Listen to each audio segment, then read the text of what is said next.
दिनै दुलाराय बर' फरायसा आफाद लोगोसे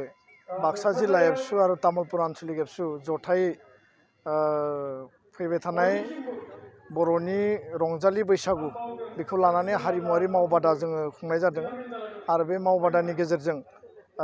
जोंनि लाइमोन जि सेंग्रा सिख्ला दङ बिथांमोननि गेजेराव खाम दामनाय सिफुं सुनाय बा नोङो सेरजा हुनाय मेथाइ खननाय रोजाबनाय मोसानाय गासैबो बिथिंखौ लानानै मोनसे बेयाव वर्कशप खालामनाय जागोन 1 दाननि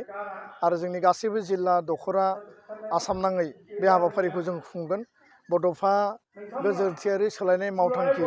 बे मावथांखिनि गेजेरजों हारिमु बिथिङाव जावरिखांनाय जों लाबोनो नागिरदों। मोनसे हारिया गोग्गोमै जुदि थांना थानांगौब्ला हारिनि जुदि अस्तित्वखौ जोङो रैखाथि होनांगौब्ला बे हारिनि हारिमुवा जेब्लाबो गोग्गोम जानांगोन। बे हारिनि हारिमुखौ जोङो फोथांनानै लाखिनांगोन। दा बेखायनो निउ जेनेरेशननि गेजेराव हारिमुखौ जोङो मिथिहोनाय बा बिथांमोना सोलोंनायनि खाबु मोननाय बा दामनाय देनायनि बिथिङाव बिथांमोना माने गोसो गुदुं जायफोर जोंनि लाइमोन सेंग्रा सिख्ला दङ बिथांमोना जाहाथे मोजाङै सोलोंनो हायो बिनि मोनसे खाबु जोङो होनो नागिरदों आरो बिनि गेजेरजों आसाम नाङै गासैबो बर'फोरनि गेजेराव बर' माहारिनि गेजेराव मोनसे जावरिखांनाय फैगोन आरो दिनै जोङो गिबि खेबनि थाखाय बेखौ जागायबाय। जों मिजिंथियो जे फैबाय थानाय समाव बे हाबाफारिनि गेजेरजों जोंनि मोनफ्रोमबो हारिमुवारि जि बिथिं दङ बे बिथिंफोरखौ जोङो रोखायै जोङो बुहुमनि दरबाराव भारतनि दरबाराव बा आसामाव जोङो दिन्थिफुंनो हागोन आरो बर' हारिनि हारिमुनि जि बिथिं खुगा मेथाइयानो होन खुगा थुनलाइयानो होन बा जोंनि माने मोसानायानो होन जिखिनि जोंहा माने रिसर्स दङ जिखिनि सम्पदफोर दङ बे गासैबो बिथिंखौ जोङो फारि फारियै जोङो दिहुननांगोन आरो बे बिथिङाव दुलाराय बर' हारिमु आफाद बिथांमोना जेब्लाबो खामानि मावदों आरो बिथांमोननि जे खामानि मावनाय आरो दुलाराय बर' फरायसा आफादा जे हाबाफारिखौ लादों जोङो ज' लोगो नांनानै बे हाबाफारिखौ मावगोन। दा बेखायनो आं मिजिंथियो जे फैबाय थानाय समाव बैसागु बोथोरनि समाव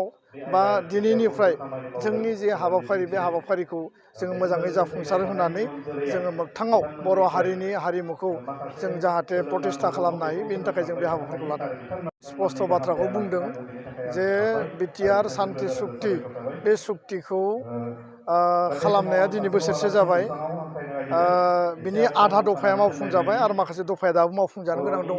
दा बे बेलायाव कार्बि आंलंनि एसटि हिलनि इसु बे मोनसे पलिटिकेल माने बे दफा फारसेथिं 6.3 जोंनि स्कुल प्रभिन्सियेलाइजेसन खालामनांगौ दङ आरो गुबुन फारसेथिं जोंहा सिमा बारायनांगौ दङ आरो बेयाव गामि सोसननायनि बाथ्रा दङ।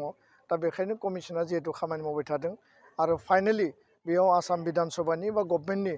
जि माने बे रिकमेन्डेसननि सायाव माने सेंसन नांगोन बा गभर्नमेन्टआ बेखौ नटिफाइ खालामगोन। दा जिहेतु बे पलिटिकेल मोनसे इनिसियेटिभनि गेजेरजों जागोन दा बेखायनो जाय हान्जा बा जाय बिजाथिया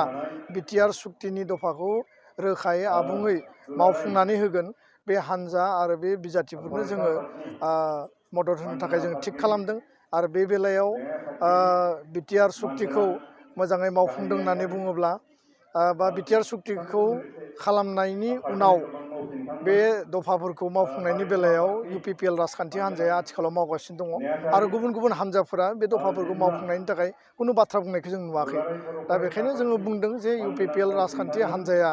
जिहेतु सुक्ति खालामनायाव एबसुजों दङमोन एबसुआ बिनि सागानगिरि आथिखालाव बिथांमोना सरकार सालायदों राजखान्थि हान्जा दा बिथांमोना सरकार सालायदों राजखान्थि हान्जा हिसाबै खामानि मावदों बेनि सायाव जोंहा बुंनो गोनां गैया। गुबै बाथ्राया जाबाय जे सुक्तिखौ लानानै